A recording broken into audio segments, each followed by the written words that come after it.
Le mieux est l'ennemi du bien. Attention, n'en fais pas trop. Tant qu'il y a de la vie, il y a de l'espoir, bon sang. Il vaut mieux prévenir que guérir. On va vérifier sur la carte tout de suite. Les amis, bonjour et bienvenue dans ce nouvel épisode du Français by Alex, dans lequel nous allons parler aujourd'hui de proverbes. Il y a les expressions courantes, des expressions françaises, des expressions idiomatiques parfois, qui sont très utilisées par les Français natifs, vous le savez et vous les appréciez il me semble. Eh bien, il y a également les proverbes, pleins de sagesse, pleins de moralité en quelque sorte, des vérités, et qui sont tout autant utilisés que les expressions idiomatiques ou autres. Donc il y a cette petite nuance entre une expression et un proverbe, les plus connus comme mieux vaut tard que jamais, je suis sûr que dans toutes les langues il est employé ce proverbe, ou bien qui ne tente rien n'a rien, ceux-ci vous les connaissez. Et bien aujourd'hui j'en ai 12 nouveaux pour vous, nouveaux en tout cas j'espère. N'oubliez pas d'activer les sous-titres si vous en avez besoin, j'ai traduit cette leçon en 14 ou 15 langues différentes, vous devriez trouver la vôtre, et nous sommes partis avec le premier proverbe de cette leçon.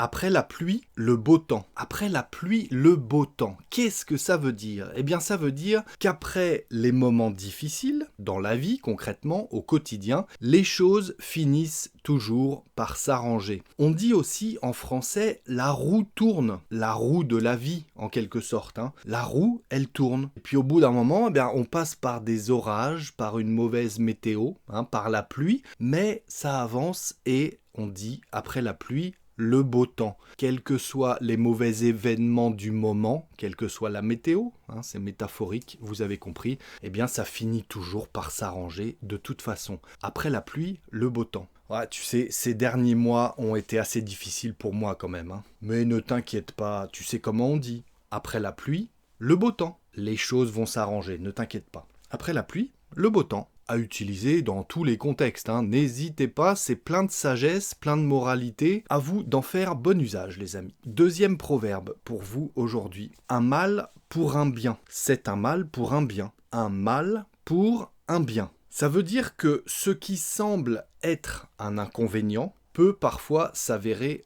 bénéfique à long terme ou à moyen terme, comme on dit. Donc au premier abord, comme ça semble être un inconvénient, quelque chose qui va nous déranger, quelque chose de pas très bien, un mal.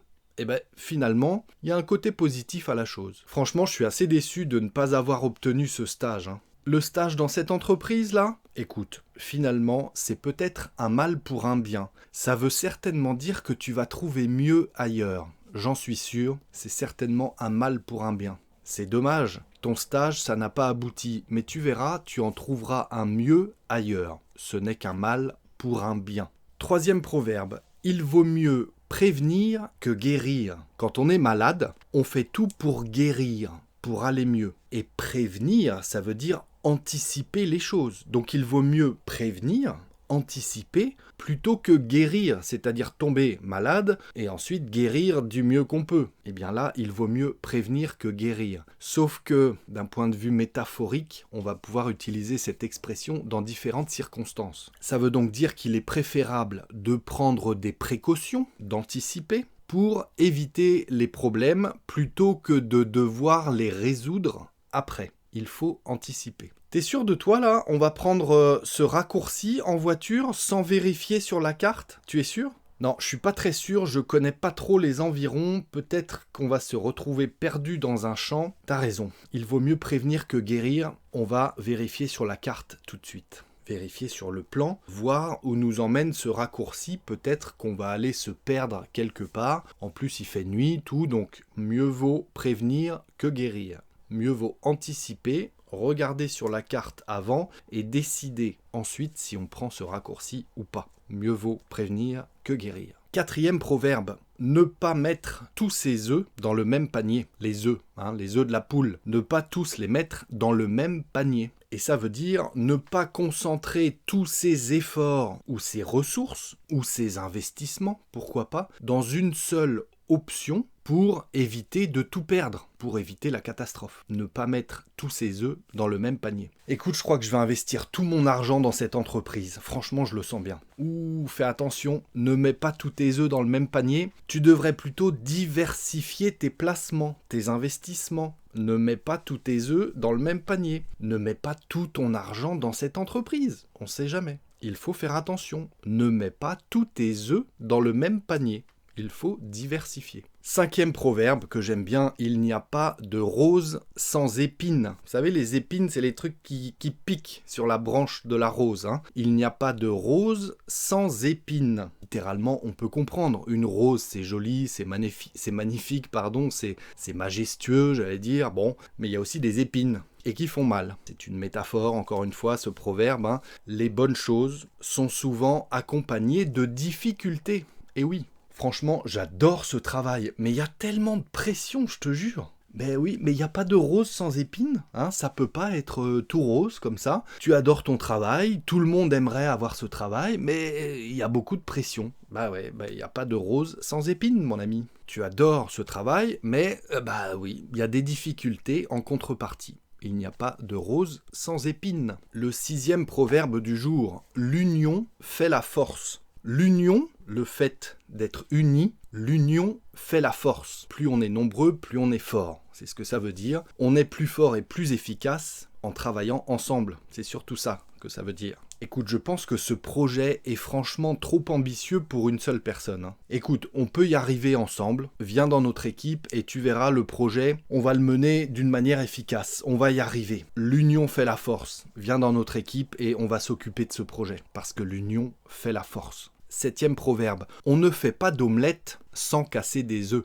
J'adore. On ne fait pas d'omelette sans casser des œufs. Pour faire une omelette, vous devez casser la coquille des œufs et faire votre omelette. Bon, on en a fait un proverbe. On ne fait pas d'omelette sans casser des œufs. Il y a de la casse. Voilà. Il faut accepter de faire des sacrifices ou de prendre des risques pour réussir. C'est ça que ça veut dire. On peut casser des œufs dans tous les cas, les coquilles on va les casser, parfois il y en a un qui tombe par terre, ça peut arriver, on ne fait pas d'omelette sans casser des œufs, voilà, il faut accepter les risques ou les sacrifices quand on a un projet important. Ouh, mais ton projet là va demander beaucoup de changements quand même, hein. Tu es prêt ? Écoute, c'est sûr, mais j'en ai conscience, et puis on ne fait pas d'omelette sans casser des œufs. Hein. Il faut faire des sacrifices pour réussir, j'en ai conscience, je suis prêt. Parce qu'on ne fait pas d'omelette sans casser des œufs. Il faut savoir faire des sacrifices. Le 8e, que j'aime bien aussi. Tant qu'il y a de la vie, il y a de l'espoir. Tant qu'il y a de la vie, il y a de l'espoir. Notez qu'on mange pas mal de E,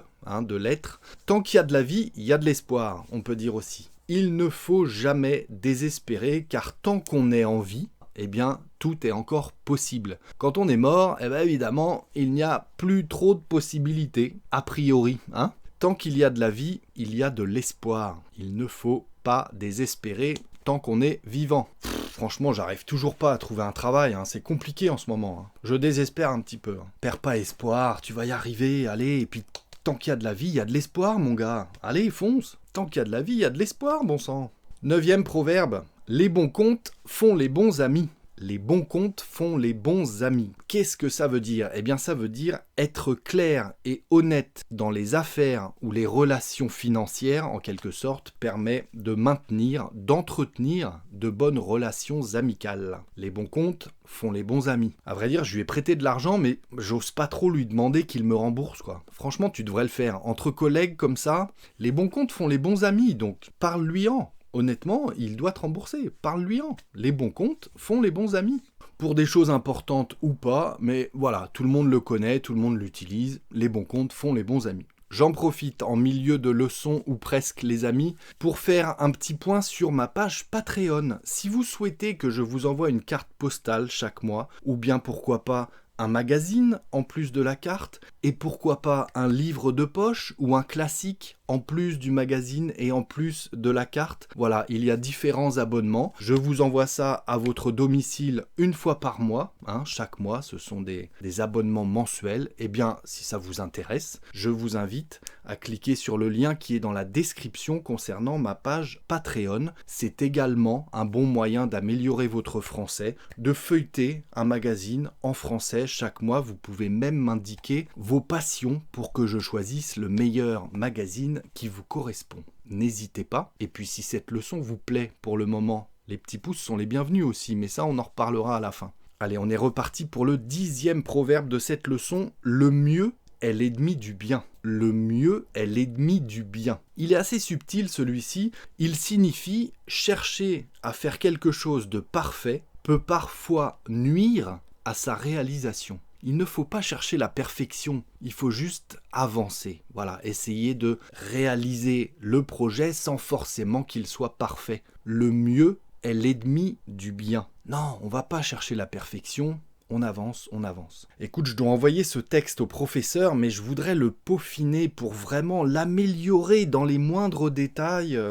Mais bon, c'est un peu long, hein. Écoute, ça suffit comme ça fait 1 semaine que tu travailles sur ce texte. Le mieux est l'ennemi du bien. Attention, n'en fais pas trop. Il est parfait ton texte. Envoie-le comme ça à ton professeur. Parce que le mieux est l'ennemi du bien. Attention, ne pas toujours chercher la perfection non plus. 11e proverbe de cette leçon, les amis. Un proverbe courant qu'on peut utiliser de temps en temps. Charité bien ordonnée commence par soi-même. Assez soutenu celui-ci. Je vous ai dit courant, mais c'est quand même relativement soutenu. Charité bien ordonnée commence par soi-même. Qu'est-ce que ça veut dire ? Ça veut dire qu'il faut d'abord s'occuper de soi-même avant de pouvoir aider les autres. Charité bien ordonnée commence par soi-même. Avant de vouloir être charitable et toujours donner aux autres, il faut aussi penser un petit peu à soi-même. Sinon, au bout d'un moment, on est à l'ouest, comme on dit. Franchement, je passe tout mon temps à aider les autres. Moi, au final, je suis épuisé. Je suis au bout du rouleau, comme on dit. Oui, non, mais n'oublie pas. Charité bien ordonnée commence par soi-même. Prends soin de toi avant de toujours vouloir donner aux autres aussi. C'est bien d'être charitable, c'est très bien, bravo, mais pense un petit peu à toi aussi.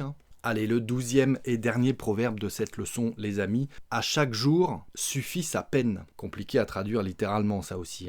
À chaque jour suffit sa peine. Ça veut dire, il est inutile de s'inquiéter de l'avenir, mieux vaut se concentrer sur les difficultés présentes du quotidien, en quelque sorte, plutôt que toujours vouloir projeter sur le futur, etc. À chaque jour suffit sa peine. J'ai du mal à ne pas penser aux échéances du mois prochain. C'est compliqué d'être au jour le jour comme ça. Écoute, ne te stresse pas trop. Travaille cette semaine sur ce que tu as à faire cette semaine. Ne pense pas aux échéances du mois prochain. À chaque jour suffit sa peine. Donc, cool, relax. À chaque jour suffit sa peine, les amis. Ça suffit déjà les stress qu'on a au quotidien, pas la peine de rajouter tout de suite ceux du mois prochain. À chaque jour suffit sa peine, ça suffit. Voilà les amis, 12 proverbes courants utiles que les Français natifs emploient au quotidien ou de temps en temps. Ne pas en abuser parce qu'on peut vite avoir l'air ridicule, je vous l'ai déjà dit. Si on utilise comme ça des proverbes toutes les 2 phrases, c'est trop. En revanche, un proverbe bien placé dans la conversation une fois de temps en temps, c'est la classe, je trouve en tout cas, donc n'hésitez pas et puis ça vous permettra de les comprendre quand vous les entendez. Est-ce que cette leçon vous a plu les amis ? Si c'est le cas, les petits pouces sont les bienvenus. Pensez à vous abonner si ce n'est pas déjà fait, vous pouvez cliquer sur la petite cloche à côté pour recevoir une notification à chaque nouvelle parution, c'est pratique. Et puis ceux qui en veulent encore, éventuellement, je vous invite à me suivre dans cette leçon. À très bientôt les amis, ciao.